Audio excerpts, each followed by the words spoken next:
If you haven't heard the news yet, or you may have just found out, Mississippi State head football coach Mike Leach passed away very recently after a medical episode, which was, obviously very tough news for not only the college football world, but for the sports world in general. Coach Leach was one of the most fantastic characters that I've ever seen, and I say character in a positive way. And David, I want to kick this obviously around the room. The details are sparse, kind of exactly medically what happened. I don't even want to dive into that. The unfortunate part is that he's no longer with us. We've seen the statement from the school, and we have a montage of Coach Leach as well that we're going to play. But I think the thing, when I go back and think about our times where we interviewed him, and you'll see those clips in a second, or that we've interacted with him, there was 3 or 4 times that we interviewed him. I believe 4 was the exact number. One time that really sticks out to me is when he was just by phone. It was the only time we ever interviewed him just by phone. Typically, he was either on set, like we were at SEC Media Days, or we had him on Zoom or Skype, whatever apparatus it was. He said he'd do the interview. He calls in, and he's literally moving boxes in his house. Yeah. Is moving while he's talking, and he's hilarious in his own right. So we're asking him questions, and we're going through different scenarios. I don't even know how much football we talked.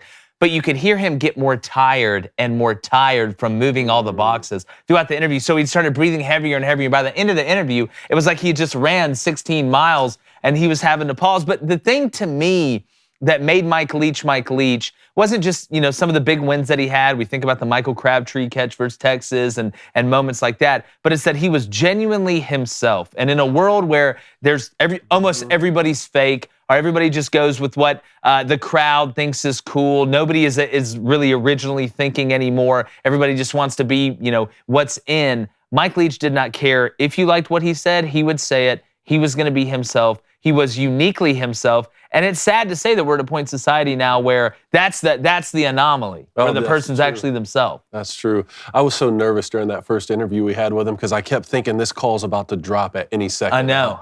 With being live, and I didn't know, it was already a tough connection. And I know he's such a character. I wasn't able to explain like what sort of connection we needed for him. But, he was always really good to us personally, obviously, coming on this show and some of the nice things he said about us at SEC Media Days. But he will be far more remembered for being a leader of young men than he will be for anything he did on the football field. The origination of the air raid offenses and being a schematical genius when it comes to offenses, that's all well and good. But knowing that he could be a leader of young men and tell people, help them in their daily lives or how to be a better father. When we asked him about, helping my infant son, it was just like a fantastic young man and a true renaissance man. Not only in his ability to know a little bit about so many different topics, but he also knew a lot about a few topics with, offenses and football and the like. I don't know if we'll see another coach like him, to be honest. I don't think we will. The thing about Mike Leach, if you were just meet up with Mike Leach in a Walmart or something, the last thing you would think he'd be the head football coach of Mississippi State.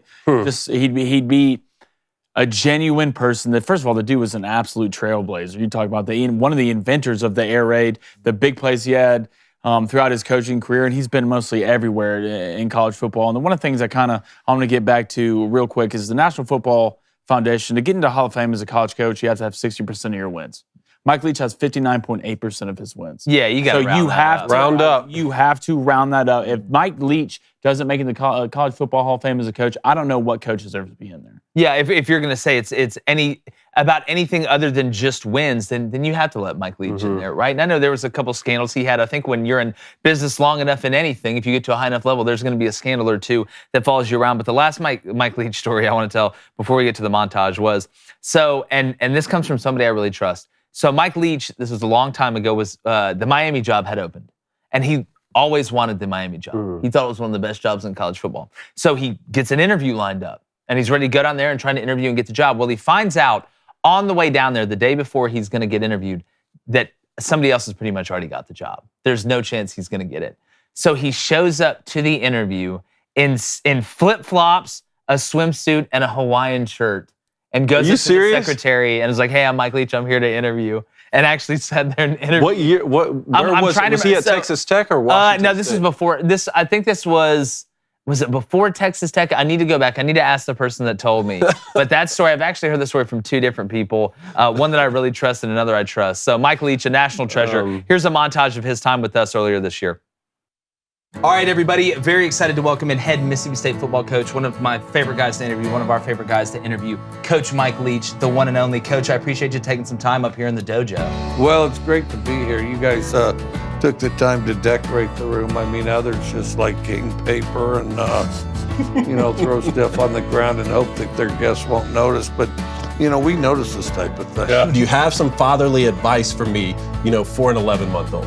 I'll tell you, I would start with a laser pointer and I would run some drills. People fighting people's one thing. People fighting robots, I'm not a fan. It worries me. Speak softly, carry a big stick. That's exactly right. Peace through strength. And then, but strength first. That's exactly right. Coach, it's always an honor to interview you, man. We're really rooting for you guys. It's exciting to see the progress that y'all have made. I know you're excited for the season. And, you're always welcome to come back and talk a little football and have a little fun, too. And we'll get you a bat. You want a bat? Oh, hell yeah. Well, you know what? You want this one? Y'all can take this one. We'll give it to you guys. Coach, there'd be definitely some big sticks. That's exactly right. Yes, sir. Thank you. Right. Yes, sir. Definitely. Coach Leach, one of the best ever. The air raid. You better figure it out. All right, so rest in peace to a legend, a life well lived, and a career well done. Mike Leach, one of the best. Just shows you how fragile life is. It wasn't 2 weeks ago, I was at my wife's farm. We were watching the Egg Bowl, watching him pull off an unbelievable victory, talking about what is the state of the status of football in Mississippi. Will Lane Kiffin stay there? Is he going to take the Auburn job? Is Mike Leach going to lead the Mississippi State Bulldogs into the future? Should be a great rivalry moving forward. 2 weeks later, we sit here and he's passed away. It's just, everybody be thankful for what you have in life. Well, you hate to see him go, but what a way to go out. When you're in the Egg Bowl of your rival. True Mike Leach move. We're going to miss you, Coach.